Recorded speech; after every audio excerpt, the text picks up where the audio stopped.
We are not refugees. We are not minorities. We are Kashmiri Pandits from Kashmir. ये जमीन हमारी है, इस जमीन पर हमारा हक है। The Kashmir files. डिस्क्लेमर, इस मूवी को प्लीज आप हॉल में जाकर ही देखिए। जिनके पास बिल्कुल भी ऑप्शन नहीं है सिनेमा हॉल पीवीआर में जाने का, वो बस इस वीडियो को जरूर देखें। और जो इस फिल्म को देख चुके हैं सिनेमा हॉल में, वो इस वीडियो को जरूर देखें। तो शुरू करते हैं बिना लेट किए। मूवी की शुरुआत होती है 1990 के कश्मीर में, जहां कुछ बच्चे क्रिकेट खेल रहे होते हैं और उनके पास रेडियो में इंडिया पाकिस्तान का क्रिकेट मैच चल रहा होता है। फिर खेलते खेलते उन बच्चों में से एक, जिनका नाम शिवा है, अचानक सचिन तेंदुलकर का नाम जोर जोर से चिल्लाता है। इससे वहां पर मौजूद कुछ मुस्लिम नौजवान भड़क जाता है और वो शिवा को मारने लगता है, क्योंकि शिवा पाकिस्तानी खिलाड़ियों की जगह हिंदुस्तानी खिलाड़ियों का समर्थन कर रहा होता है। लेकिन शिवा के दोस्त अब्दुल उसको जैसे तैसे बचाकर ले जाता है। रास्ते पर वो दोनों एक हिंदू महिला को एक टेररिस्ट ग्रुप के द्वारा मारते हुए देखता है। असल में ये ग्रुप खुद को फ्रीडम फाइटर कहता है और फ्री कश्मीर की मांग करता है। साथ ही कश्मीर में रहे पंडित को मारकर यहाँ से भगा देता है। उस ग्रुप का स्लोगन था कन्वर्ट, लिव और डाई। इस ग्रुप का आतंक पूरे कश्मीर में छाया हुआ था। शिवा और अब्दुल रास्ते पर ऐसे कुछ घटनाओं को देखता रहता है और अपनी जान बचाकर वहां से गली से भागता रहता है। इधर शिवा के घर में उसके मम्मी पापा शिवा के लिए बहुत चिंतित होता है। शिवा के पापा अपने पिताजी को कॉल करता है, जो ऑडिशन रूम में होता है। शिवा के दादाजी यानी पुष्करनाथ पंडित इस थिएटर ग्रुप के लीडर थे, जो खुद एक पंडित थे और कश्मीर को जान से ज्यादा प्यार भी करते थे। थिएटर के ये लोग आने वाले महाशिवरात्रि के लिए रिहर्सल किया करते हैं। लेकिन अपने बेटे के फोन पाकर पुष्करनाथ अपने पोते की तलाश के लिए तुरंत वहां से निकल पड़ता है। रास्ते में वो शिवा और अब्दुल को अपने स्कूटर पर बिठाकर घर की तरफ निकलता है। लेकिन कश्मीर का हालत तब बहुत भयंकर हो गया था। उनके सामने ही एक आर्मी की जीप को आतंकियों ने बम से उड़ा दिया। लेकिन पुष्कर अपने पोते के साथ किसी तरह से उनसे बचकर घर वापस जाने की कोशिश कर रहा है। रास्ते पर उस टेररिस्ट ग्रुप का लीडर लोगों को उस्काने वाला भाषण दे रहा होता है। आतंकियों का ये ग्रुप बच्चों का भी ब्रेन वॉश कर देता है। पुष्कर उस भाषण सभा के पास से ही जैसे तैसे करके गुजरता है। फिर बिट्टा कराटे अपने आदमियों को लेकर पुष्कर के घर उसके बेटे को मारने आ जाता है। यहाँ पता चलता है कि पुष्कर का बेटा यानी शिवा के पापा एक ड्रम में छिपा हुआ है। लेकिन बाहर उनके ही पड़ोसी यानी अब्दुल के अब्बा बिट्टा को बता देता है कि वो ड्रम में छिपा हुआ है। बिट्टा अंदर जाते ही उस ड्रम को बाहर से फायर करता है और गोलियों से भून देता है, जिससे शिवा के पिताजी मर जाते हैं। ऐसे मौके पर पुष्कर भी वहां पहुंचता है और ये सब कुछ देखकर वो काफी टूट पड़ता है। फिर शिवा के माँ को बिट्टा शिवा के ही पापा के खून से लिपटी चावल खिलाने के लिए जबरदस्ती करता है, क्योंकि वो कहते हैं ऐसे करने पर वो लोग शिवा के छोटा भाई कृष्णा और उसकी मम्मी को छोड़ देगा। यहीं से सीन कट होकर प्रेजेंट डे पर आ जाता है, जहां पर एक ex IAS officer Brahma Dutta को दिखाया गया है। वो और उनके 3 दोस्त पुष्कर के छोटे पोते कृष्णा की इंतजार में बैठे हुए हैं। पुष्कर का डेथ हो चुका है और कृष्णा उनके अस्थियों को लेकर दिल्ली से कश्मीर ब्रह्मा दत्त के घर आने वाला था। इससे पता चलता है कि ब्रह्मा दत्त और बाकी 3 साथी, जिसमें एक डॉक्टर, एक जर्नलिस्ट और एक पुलिस DIG, जो पुष्कर के काफी करीबी दोस्त थे, और उनके डेथ की खबर सुनते ही सभी ब्रह्मा दत्त के घर कृष्णा से मिलने के लिए आए हुए थे। कृष्णा फिर वहां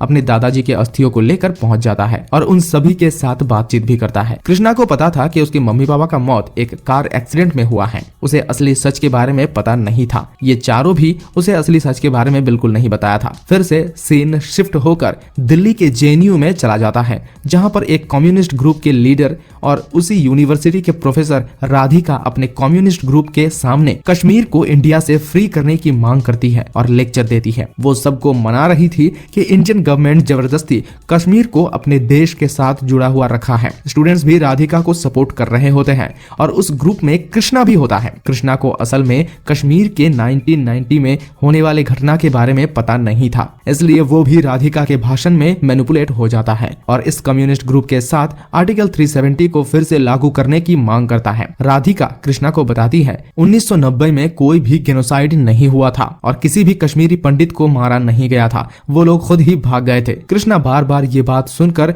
इसी को ही सच मानने लगा था। सीन फिर से फ्लैशबैक में चला जाता है, जहां पर पुष्कर अपने बेटे के सेफ्टी के लिए ब्रह्मादत्त के पास आया है। ब्रह्मादत्त उसे बताता है पीएम से भी वो इस बारे में बात किया है, लेकिन कश्मीर के सीएम और इंडिया के पीएम करीबी दोस्त थे, इसलिए पीएम इस मामले में कुछ भी नहीं कर सकते हैं। इससे उन लोगों के दोस्ती के ऊपर दरार आ सकता है। फिर भी ब्रह्मादत्त पुष्कर को हेल्प करने की सराहना देता है और अपने गाड़ी से पुष्कर को घर पहुंचा देता है। लेकिन रास्ते पर सब्जी खरीदने के लिए पुष्कर जैसे ही गाड़ी से उतरता है और सब्जी खरीदने के बाद वो इंडियन करेंसी का नोट देता है, लेकिन दुकानदार उसे पाकिस्तानी नोट वापस करता है और जोर जोर से कहता है कि कश्मीर में सिर्फ पाकिस्तानी नोट ही चलेगा, क्योंकि वो लोग कश्मीर को पाकिस्तान का हिस्सा मानता है। ये देखकर और सुनकर ब्रह्मादत्त उस शख्स को अरेस्ट करवा दिया। इसके बाद ब्रह्मादत्त अपने सामने हिंदू महिला के ऊपर मुस्लिम महिलाओं का अत्याचार भी देखता है, लेकिन वो कुछ कर नहीं पाता। फिर एक दिन सुबह उनके सामने 3 एयरफोर्स ऑफिसर को चौक में ही आतंकियों ने गोली मारकर हत्या कर देता है और उस चौक में लगी हुई इंडियन फ्लैग को फेंक कर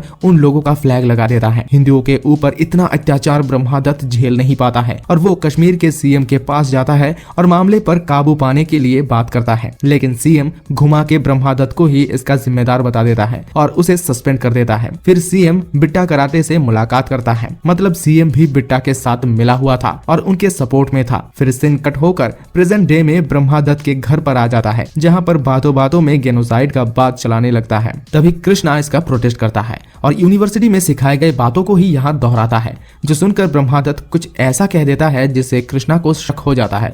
फिर वो अपने परिवार के बारे में सच्चाई जानने की कोशिश करता है और बहुत रिक्वेस्ट करता है सच्चाई बताने के लिए। फिर ब्रह्मादत्त कृष्णा के पापा के मौत के बारे में बताते हैं, कैसे पुष्कर अपने पूरे परिवार को लेकर एक रिफ्यूजी कैंप में चला गया था और रास्ते में जिन लोगों ने भी उनको मदद किया उन सबको टेररिस्ट ग्रुप ने मार दिया था। ये सब सुनकर कृष्णा की गलतफहमी दूर हो जाता है, क्योंकि उसके यूनिवर्सिटी में कश्मीर के बारे में कुछ अलग ही सिखाया गया था, लेकिन असली फैक्ट कुछ और ही है। यहाँ पे उस समय हॉस्पिटल में भी हिंदुओं को हत्या कर दिया गया था। ऐसे और भी अलग अलग किस्म के अत्याचार झेलना पड़ा था कश्मीरी पंडितों को। कृष्णा फिर अपने पुराने घर पे दादाजी की अस्थियां को बहा कर आता है और बिट्टा कराटे से मुलाकात करने के लिए निकल पड़ता है, क्योंकि प्रोफेसर राधिका यूनिवर्सिटी के इलेक्शन जीतने के लिए बिट्टा से मिलने की सलाह दी थी। इससे साफ पता चल जाता है कि राधिका भी उस आतंकी संगठन का कॉन्टेक्ट में है। बिट्टा से मुलाकात के बाद बिट्टा कृष्णा को कुछ अलग ही रिपोर्ट देता है कि कश्मीरी पंडितों को आर्मी ने मारा है और उसका संगठन बल्कि कश्मीर और पंडितों को बचाने के लिए लड़ते हैं। बिट्टा खुद को भगत सिंह के साथ कंपेयर करता है, जो कि एक फ्रीडम फाइटर है। कृष्णा ये सब सुनकर फिर से मैनिपुलेट हो जाता है